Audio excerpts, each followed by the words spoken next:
Qala al-musannifu rahimahullah ta'ala wa nafa'ana bi ulumi wa madana bi asrari bidaraini amin ya rabbal alamin bisiril fatihah. A'udzu billahi minasy syaithanir rajim. Bismillahirrahmanirrahim. Alhamdulillahi rabbil alamin arrahmanir rahim maliki yaumiddin. Iyyaka na'budu wa iyyaka nasta'in. Ihdinas siratal mustaqim. Siratal ladzina an'amta 'alaihim ghairil maghdubi 'alaihim waladdallin. Amin. Bismillahirrahmanirrahim. Wal maqalatu, dan perkataan as-salisatu yang ketiga, wal isruna dan 20, jadi 23. An Hatimil Asami, dari Syekh Hatim Al-Asami radhiyallahu anhu, radhiya semoga ridho Allah anhu kepada Syekh Hatim Al-Asam. Jadi perkataan atau nasihat yang ketiga 23, ya pastinya masih di bab yang ketiga, kitab Nashahul Ibad, yang artinya nasihat-nasihat untuk para hamba khususnya kita sebagai pedoman hidup untuk keselamatan dunia akhirat. Itu dari Syekh Hatim Al-Asam. Semoga Allah meridhoinya ya. Nah, Syekh Hatim Al-Asam itu siapa? Wahwa, beliau itu nama lengkapnya Abu Abdirrahman, yaitu Abu Abdirrahman Hatim bin Alwan, Hatim putra Ki Alwan. Wa yuqalu, dan dikatakan juga Hatim bin Yusuf, ya, Hatim putra Yusuf. Wahwa, beliau itu min akabiri masyayikhi Khorasana, termasuk pembesar-pembesar para syekh Khorasan. Wakana, dan adalah beliau tilmidz Syaqiq, itu muridnya Syekh Syaqiq. Itu ya, jadi Hatim Al-Asam itu nama lengkapnya Abu Abdirrahman. Abu Abdirrahman sebenarnya nama Abdurrahman itu nama anaknya. Nama beliau Hatim bin Alwan. Ada juga yang mengatakan Hatim bin Yusuf. Yang jelas beliau itu merupakan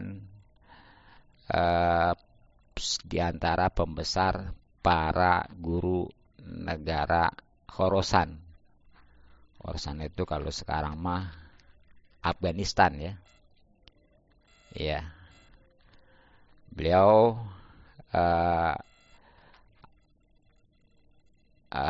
ulama abad ketiga ya. Ya berarti masuk kepada tabi'in, atau bisa juga jadi tabi'in ya. Nah, beliau itu wafatnya dilahirkannya di itu ya, di Khorasan itu Afghanistan ya. Wafatnya tahun 237 Hijriah. Kalau tahun Masehi 751 Hijriah. Udah berapa ratus tahun tuh kira-kira kemarin. 2025 diambil 751 ya. Pokoknya mah lebih dari 1000 tahun udah ya. Nah, beliau ini merupakan murid dari Syekh Sakik. Ya, Sakik ini orang Balkhi ya, orang Khorasan, orang Afghanistan, sekampung lah, senegara ya. Itu belajar kepada Syekh Sakik aja, pesantrennya, itu nggak kurang dari 33 tahun. Coba tuh. Belum lagi beliau kemudian belajar ke Baghdad ke Imam Ahmad bin Hambal. Nggak tahu deh tuh mah ya. Kepada Syekh Sakik aja tuh itu nggak kurang dari 33 tahun. Boh, itu mah umur situ aja ya. Dan beliau itu sampai-sampai bisa menyimpulkan dari Syekh Sakik itu atas 8 pelajaran atau pedoman ya, disimpulkan ya. Di antaranya ya bahwa yang namanya amal soleh itulah yang bisa menyertai seseorang di kubur. Bukan harta, bukan keluarga. Walaupun kaya, keluarga banyak, nggak bakal. Nah begitu juga ya, kemuliaan sejati itu terletak pada ketakwaan. Sekali lagi, bukan pada harta dan bukan karena kedudukan. Jadi nggak ngejamin orang banyak harta mulia, orang jabatan tinggi mulia, enggak ya. Tapi ketakwaan inilah sebagaimana memang yang difirmankan oleh Allah Subhanahu wa taala, A'udzubillahi minasyaitonirrajim. Bismillahirrahmanirrahim. Inna akramakum indallahi askakum ya. Wallahu a'lam bishawab. Sesungguhnya orang yang paling mulia menurut Allah itulah orang yang paling bertakwa di antara kalian tuh. Itulah di antaranya ya. Nah, Ruya diriwayatkan annahu sesungguhnya ja'at telah datang imratun seorang perempuan. Pasalat kemudian si perempuan itu bertanya hatiman kepada si hatim itu. An masalatin tentang satu masalah. Patapako kemudian bertepatan anau sesungguhnya khoroja itu keluar minha dari si perempuan tadi.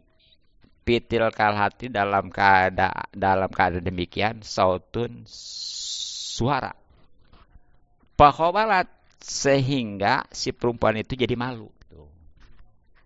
Ini yang merupakan nama hatim ya, dapat julukan Al-Asom. Asom itu tuli. Dia bolot. Kalau bahasa kampung mah torek lah gitu ya. Nah ini sebabnya nih. Jadi suatu ketika ya, ada seorang perempuan nih mau bertanya kepada beliau tentang satu masalah. Berbarengan tuh ya. Begitu mau nanya, ya bari nanya ya. Itu perempuan tanpa tertahan ya. Nggak bisa ketahan. Kentut. Keluar angin gitu ya. Bagaimana tuh kira-kira? Itu malu ya. Iya, peribahasanya. Waduh, mau nanya ke seorang ulama besar nih ya. Tiba-tiba aja tuh ya, kentut dia keluar angin. Malu kan ya. Nah, kemudian bagaimana nih? Pakola maka berkata, hatimun sehatim. Irpa'i, keraskanlah sautaka suara kamu. Jadi begitu ngelihat gelagat sehatim ini kepada perempuan itu ya karena memang bukan gelagat lagi, yang menyatanya. Dan sehatim ini sebenarnya nggak dengar. Si perempuan itu kentut keluar angin, malu kan ya. Akhirnya kata si Hatim itu, ulangin, kerasin suaranya. Tuh gitu. Disuruh dikuatin gitu pas ini ya. Pokoknya mau Pak Aro, jadi si Hatim itu ya seakan-akan beliau itu apa namanya merasa apa namanya memperlihatkan ya min nafsihi dari dirinya, anau sesungguhnya beliau asomu itu tuli. Jadi itu dengan ada suruhan supaya kerasin ngomongnya, nanyanya ya. Itu kan kesannya, wow. Itu seakan-akan tuli nih. Si Hatim ini ya. Seakan-akan tuli. Dan pasurat, gembiralah almaratu si perempuan tadi bidzalika dengan keadaan demikian. Waqalat, dan dia berkata, ya ini dalam hatinya mungkin ya, anau sesungguhnya Hatim itu lam yasma, enggak mendengar as-sawta suara. Jadi itu dengan si Hatim itu nyuruh dikerasin suara tuh, berarti kesannya nih kata si perempuan ya, ini berarti dia tuli nih, padahal mah pura-pura gitu ya supaya ngejaga perasaan. Tuh memang ahli sufi ya, luar biasa ya, orang supaya nggak malu apa gimana gitu caranya, gitu luar biasa ya. Tuh bahkan nih dalam riwayat itu si Hatim pura-pura tulinya itu semenjak itu tuh ya. Itu kalau ketemu orang bukan kepada perempuan itu ya, kepada siapapun juga itu nggak cukup sekali dua kali, kudu kuat. Pokoknya mas selalu memperlihatkan bahwa dia itu tuli, sekali lagi supaya perempuan tadi nggak malu. Pokoknya mah tuh selesainya bisa jadi si perempuannya wafat duluan, atau bisa jadi si Hatim yang duluan meninggal. Yang jelas mah pokoknya sepanjang masih ada keduanya tuh ya, itu supaya nggak malu, itu si Hatim tetap ke siapapun juga di mana juga itu pura-pura tuli selama 15 tahun. Oh nggak tahan kan ya. Cuma jangan-jangan ya. Iya. Jangan-jangan yang istilahnya mendengar langsung. Kalau kita mah kadang-kadang yang nggak dengar juga sengaja gitu ya. Iya, nyelidik gitu ya. Bagaimana sih, bagaimana gitu ya. Tuh jadi inilah memang luar biasa, dalam hadis juga ada kan. Orang kalau menutupi aib saudaranya ya, ya kesalahannya gitu maksudnya, itu nanti di akhirat juga bakal ditutupi kesalahan oleh Allah. Ya bahkan ya sebenarnya mah Allah aja nih di dunia ini setiap hambanya ini bermaksiat, berbuat salah itu ditutupin. Cuma sayangnya kadang-kadang itu orang yang ngebuka, bahkan dirinya sendiri tuh, nauzubillah ya. Cukup cerita kebanggaan gitu, maksiat bangga, nauzubillah min jalik tuh ya, jadi gitu. Terjadi tuh luar biasa. Sehingga pagolaba, maka kalau bahasa Jawa sih pan di sini ngelinde ya, mengalahkan ya, pokoknya kesimpulannya terkenal. Alaihi atas Hatim itu ismul somami, nama sebuah nama orang tuli. Tuh jadi semenjak kejadian itu tuh si Hatim itu tuh terkenalnya bukannya sebut Hatim lagi, al-asom aja, orang tuli, orang tuli. Demi ngejaga perasaan tadi tuh ya. Iya, sebut tuh. Walaupun ada riwayat sebagian mah katanya gitu si perempuan itu mau belanja gitu ya. Tapi di sini jelas mau nanya masalah. Ya emang sesuainya mah karena seorang ulama pasti kan kedatangan seseorang itu mau nanya gitu ya. Begitu. Ya walaupun dagang juga bisa jadi sih, karena seperti si Ahmad bin Hambal kan itu orang kaya, dia punya toko besar gitu ya. Gitu. Imam Hanafi maksudnya ya, gitu. Nah jadi itu luar biasa ya. Nah ini bagaimana nih perkataan ataupun nasihat Syekh Hatim itu ya, Al-Asom, yang mudah-mudahan ini bisa manfaat ya, bisa paham, bisa diamalkan sehingga kita selamat ya dunia akhirat, sebagaimana memang kitab ini judulnya juga Nasohul Ibad gitu ya. Nah, kata si Hatim, mamin sobahin, tidak ada suatu pagi illa wayakulu, kecuali berkata asyaitonu, setan, li, kepadaku, matakulu, apa yang kau makan, wa matal basu, apa yang kau pakai, wa aina taskunu, dan di mana engkau tinggal. Tuh ya. Jadi ini sebenarnya mah khusus untuk si Hatim ya. Ya kita juga sebenarnya termasuk nih. Cuma nggak tahu aja, kita nggak kedengaran aja ya. Bahwa sebenarnya setiap pagi itu setan ya, itu bertanya 3 pertanyaan.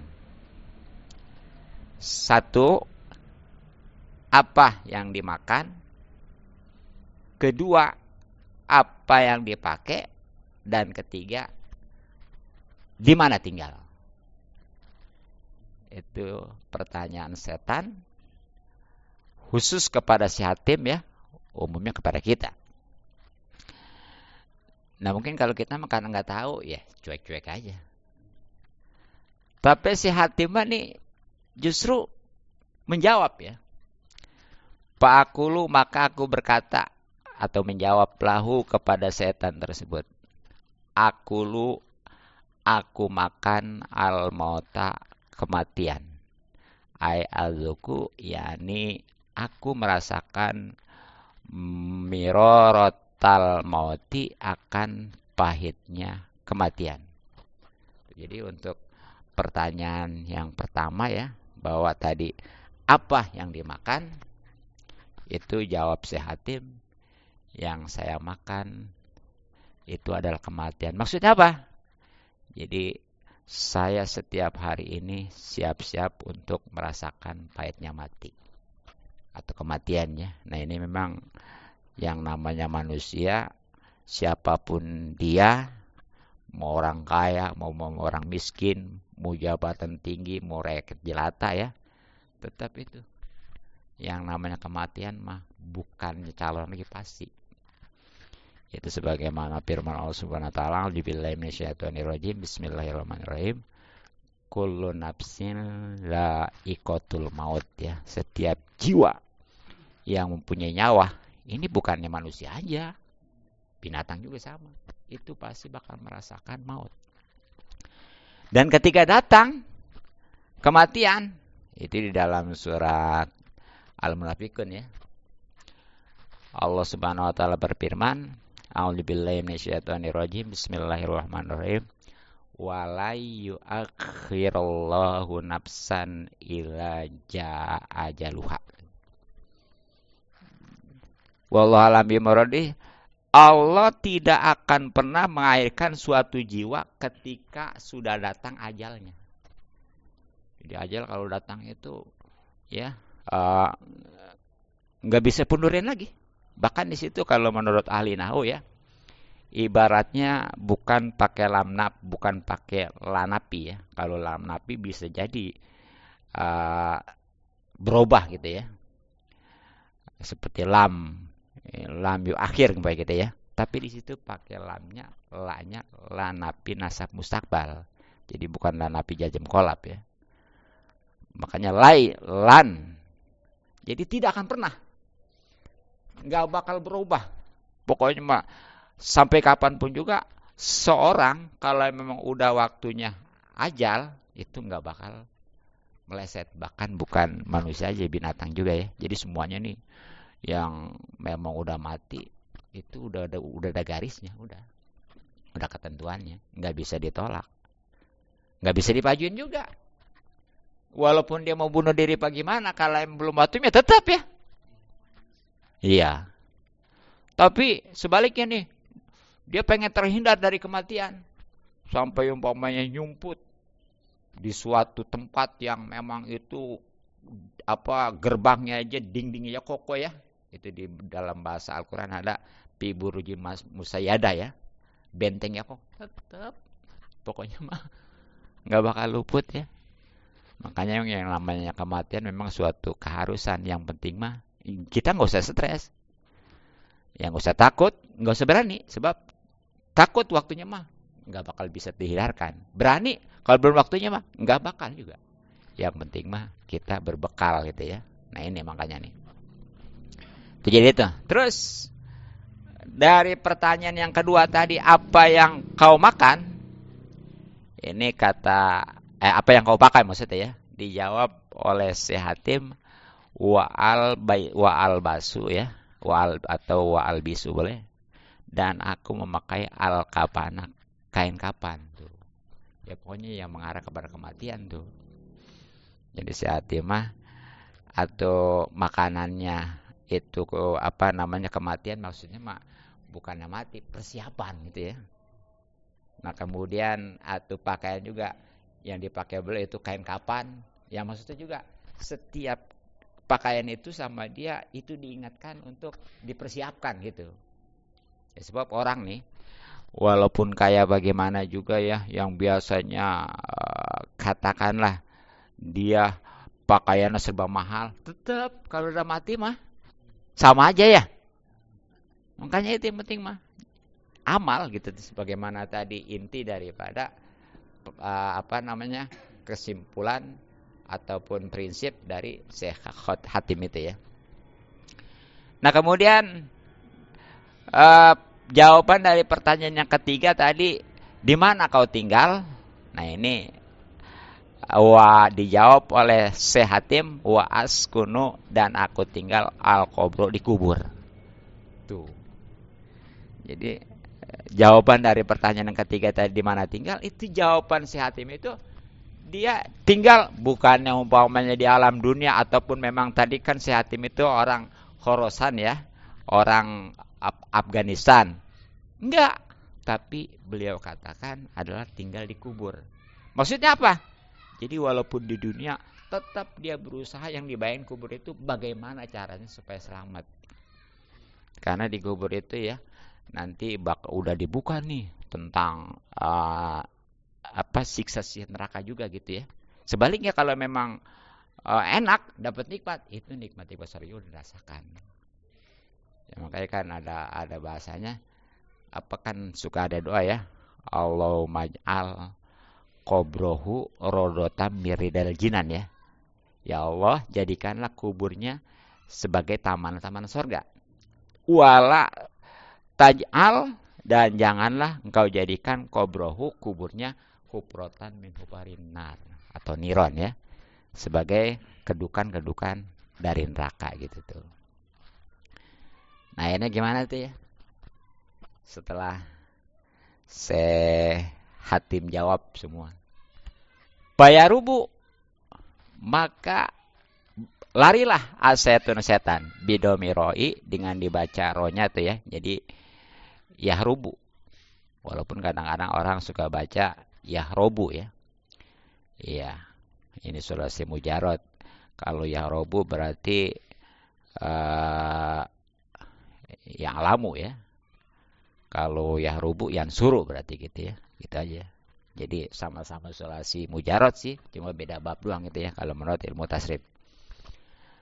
Nah, berlari minni dariku tuh. Jadi begitu setan tuh ya mendapat jawaban dari Syekh Hatim itu tadi ya, tentang pertanyaan apa yang kau makan, dijawabnya aku makan kematian.